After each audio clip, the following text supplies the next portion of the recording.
বিসমিল্লাহির রহমানির রহিম। উপস্থিত হয়েছি আজকে HSC ICTর নতুন একটি টিউটোরিয়াল নিয়ে। আজকে আমরা দেখাবো decimal two octal conversion. Previous ক্লাসগুলোতে দেখানো হয়েছিল ডেসিমাল থেকে বাইনারি এবং বাইনারি থেকে ডেসিমাল। তখন আমরা জেনেছিলাম যে ডেসিমালকে অন্য কোনো একটি সংখ্যা পদ্ধতিতে রূপান্তর করতে গেলে তার বেস দিয়ে ভাগ করতে হবে। তো আমরা জানি অক্টালের বেস হচ্ছে 8, তাহলে যে কোনো একটা ডেসিমাল নাম্বারকে অক্টাল করতে গেলে অবশ্যই 8 দিয়ে ভাগ করতে হবে। তো যে কোনো একটা ডেসিমাল নাম্বার আমরা ধরে নিই 210। ডেসিমাল থেকে অক্টাল রূপান্তর করতে হবে। তাহলে প্রথমে আমরা 8 দিয়ে ভাগ করি। 210 8 দিয়ে ভাগ করব। এখানে ভাগশেষটা লিখে রাখতে হবে।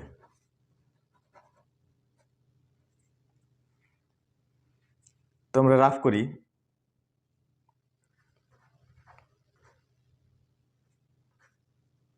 210কে 8 দিয়ে ভাগ করলে 8 দুগুণে 16 5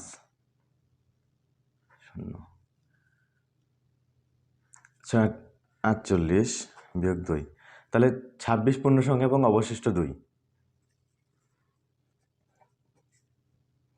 অবশিষ্ট 2 থাকে। একইভাবে আবার 8 দিয়ে ভাগ করি। 3 8 24, অবশিষ্ট থাকে 2। একইভাবে আবার 8 দিয়ে ভাগ করি। 8 0 0, অবশিষ্ট থাকবে 3। হয়ে গেছে। MSB LSB। তাহলে এখানে আমাদের মোস্ট সিগনিফিক্যান্ট বিট থেকে লেস সিগনিফিক্যান্ট বিটের দিকে নিতে হবে। অতএব এই বাইনারি সংখ্যাকে অক্টাল রূপান্তর করলে হচ্ছে নিচ থেকে উপরের দিকে নিতে হবে। 322 322 অক্টাল নাম্বার রূপান্তর হয়ে গেছে।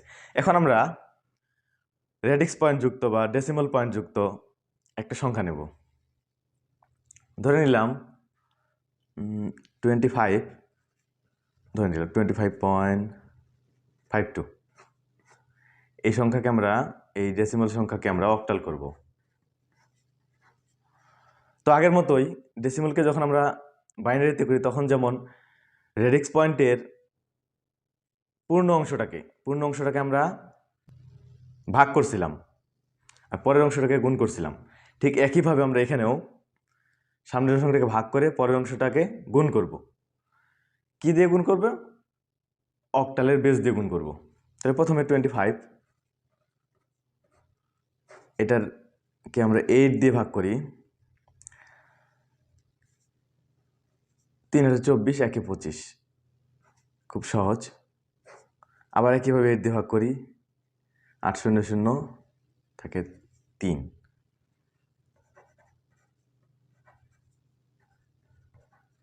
তাহলে মোস্ট সিগনিফিক্যান্ট বিট থেকে লেস সিগনিফিক্যান্ট বিটের দিকে আমাদেরকে উত্তরটা নিতে হবে।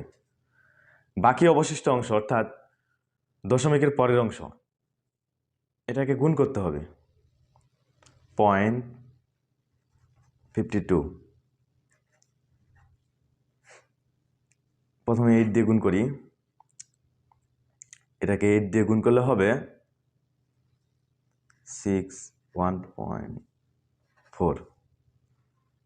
আবার 8 দিয়ে গুণ করি। আবার 8 দিয়ে গুণ করলে হবে 8.2.1। একইভাবে আবার 8 দিয়ে গুণ করলে হবে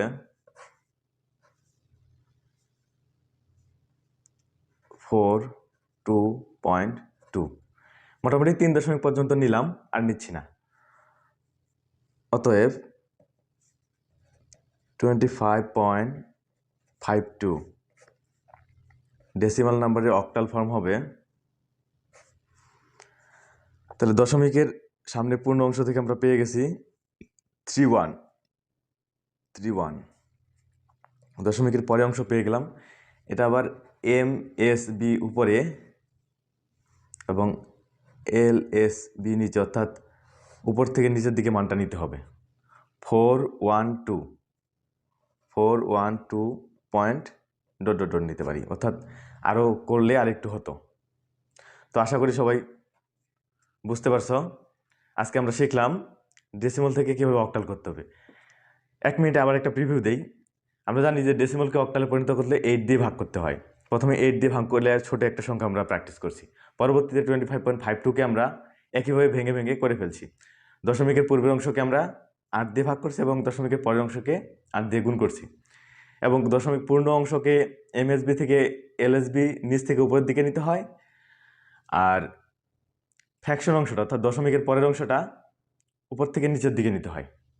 আশা করি সবাই বুঝতে। পরবর্তী ক্লাসে আমরা দেখব ডেসিমাল টু হেক্সাডেসিমাল।